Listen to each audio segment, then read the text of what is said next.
The next topic, that is public facilities.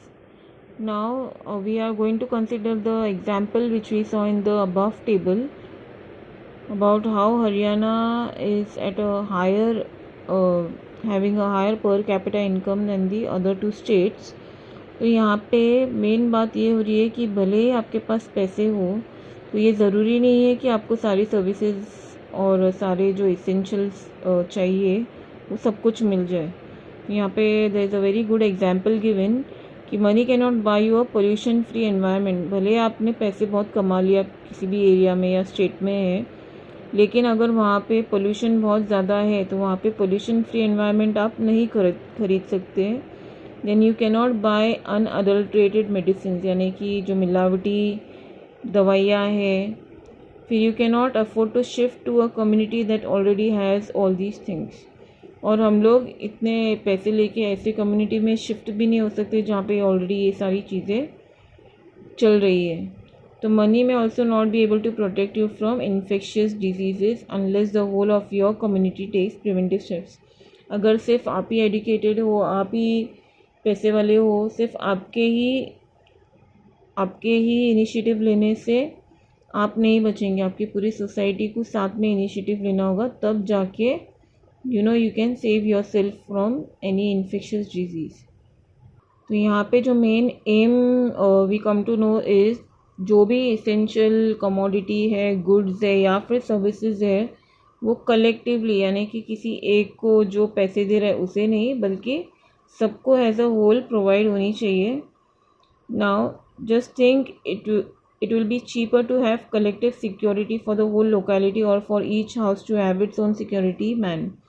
अगर एक building में अगर किसी को लगता है उसके पास ज़्यादा पैसे है तो उसे अपने लिए सिक्योरिटी खरीदनी चाहिए खुद के लिए।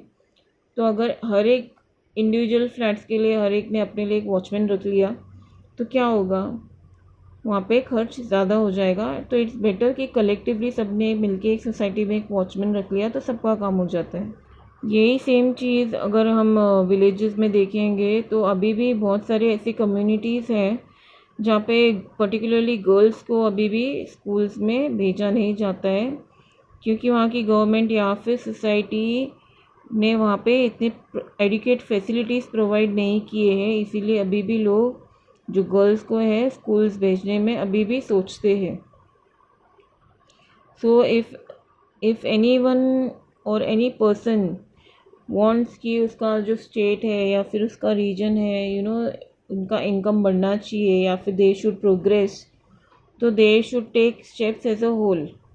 ऐसा नहीं कि हाँ मुझे चाहिए तो मैंने कर लिया, they should play as a whole team, then only they will see the change. कि now when we were looking at the table, तो केरला में हमने देखा था इन्फेंट मोर्टालिटी रेट बहुत लो थी। क्यों? क्योंकि यहाँ पे जो प्रोविज़न है हेल्थ केयर की, बेटर मेडिकल फैसिलिटीज़ थी, एजुकेशनल फैसिलिटीज़ थी, इसीलिए वहाँ की लिटरेसी रेट भी बहुत हाई है और इन्फेंट मोर्टालिटी भी कम है। और जो PDS है यानी कि पब्लिक डिस्ट्रीब्यूशन सिस्टम, अब ये PDS if you all remember last year हमने किया था, that is the rationing system. Ration card से जो food grains are provided by the government, तो ये सब वहाँ पे बहुत अच्छे से फंक्शन होता है, इसीलिए लोगों को खाना टाइम पर मिलता है एंड उनका जो न्यूट्रिशन है वो फुलफ़िल होता है, इसीलिए वहाँ का इन्फेंट मोर्टालिटी रेट भी बहुत कम है। Now according to the health human development report, one is realized that even though level of income is important, income of course important है, लेकिन जो अदर फैक्टर्स है जैसे कि हेल्थ और एजुकेशन वो भी इक्वली कनेक्टेड है किसी भी स्टेट या फिर किसी भी कंट्री के लिए। इसके लिए जो अलग अलग पैरामीटर्स है हेल्थ और एजुकेशन, उनको भी बहुत ही इम्पोर्टेंस दी गई थी। जैसे कि हमने केरला और हरियाणा के पैरामीटर्स देखे थे। Now over the past decade, health and education indicators have been widely used along with income. तो इनकम के साथ साथ अभी हेल्थ और एजुकेशन के पैरामीटर्स पर भी फोकस किया जाता है। Now अभी human development report published by UNDP compares countries based on educational levels of the people. तो ये एक ऐसा रिपोर्ट है जो किसी भी कंट्री का एजुकेशनल लेवल के हिसाब से उसका डेवलपमेंट को कैरी आउट करता है, their health status and per capita income.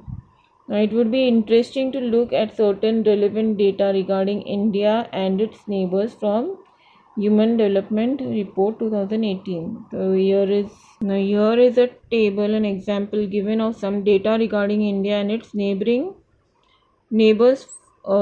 This is of the year 2017. You can see India, Sri Lanka, Myanmar, Pakistan, Nepal and Bangladesh. A comparative study of their national income, life expectancy at birth, यानी कि कितने लोग बच्चे जो है they live, they don't die early. Then years of schooling of people age 25, तो वहाँ के जो यूथ है, जो यंग पीपल है, बच्चे, उन्होंने कितना एज तक स्कूलिंग किया है. Then we can see the HDI rank in the world. HDI rank is the Human Development Index, यानी कि उनका डेवलपमेंट कितना हुआ है एज एन इंडिविजुअल. तो here when we study this table and we look at all this data, we come to a clear conclusion कि India का या फिर किसी भी कंट्री का development is linked to the health and education of its citizens. अगर वहाँ के सिटीज़न, अगर वहाँ की पॉपुलेशन एजुकेटेड नहीं है, हेल्दी नहीं है, तो अल्टीमेटली उस कंट्री का डेवलपमेंट नहीं होगा. Then we come to the topic sustainability of development. Now what do you mean by sustainability? अभी सस्टेनेबिलिटी वो चीज़ है कि सपोज़ अगर हमने डेवलपमेंट पा ली है, वी आर डेवलप्ड कंट्री, तो उस डेवलप्ड जो स्टेटस है अभी उसको मेंटेन करना या फिर उसको और आगे बढ़ाना, उसे हम सस्टेनेबिलिटी बोलेंगे.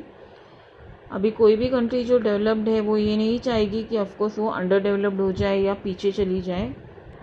Of course it will want to grow more and to achieve more, to increase its income and everything.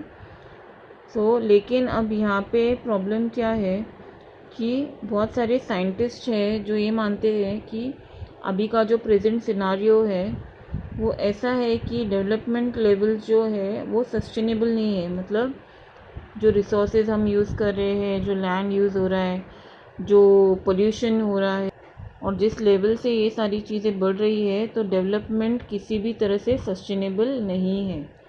Here there is a nice quote which is given over here. We have not inherited the world from our forefathers. यानी कि हमें जो अभी ये world है, जो भी हम यूज़ कर रहे हैं, जिसमें हम रह रहे हैं, वो हमें एज विरासत नहीं मिली हमारे पूर्वजों से. We have borrowed it from our children. यानी कि ये हमने हमारे बच्चों के लिए जो था हमने उनसे बोरो किया है, क्योंकि हमने इतना यूज़ कर लिया है कि जो हमारा था वो भी हम यूज़ होके चला गया है. अभी जो हमारे फ्यूचर जनरेशन्स के लिए बचना चाहिए था वो भी हम ख़त्म करते जा रहे हैं. Now in this a very good example is given about the natural resources, that is the ground water. Ground water जो हम लोग वेल्स वगैरह से निकालते हैं, that is the ground water. अभी ये जो ग्राउंड वाटर है ये भी एक रिसोर्स है. ये रिसोर्स भी कुछ ज़्यादा ही ओवर यूज़ हो चुका है. अभी इंडिया में ये सारी चीज़ें जो है यूज़ होती है इन मैनी प्लेसेस, लेकिन जब इसका ओवर यूज़ हो जाता है तो क्या हो जाता है, जितना भी हम पानी ले रहे हैं, सपोज़ वो रीप्लेनिश हो रहा है बाय रेन, लेकिन अगर उसका ओवर यूज़ हो जाता है तो वो रीप्लेनिश से भी वो फिर से नहीं बन पाएगा. तो over a period of time ऐसा आएगा कि सूखा पड़ जाएगा. तो ये एक बड़ा थ्रेट है कि जो ग्राउंड वाटर है that might also someday it might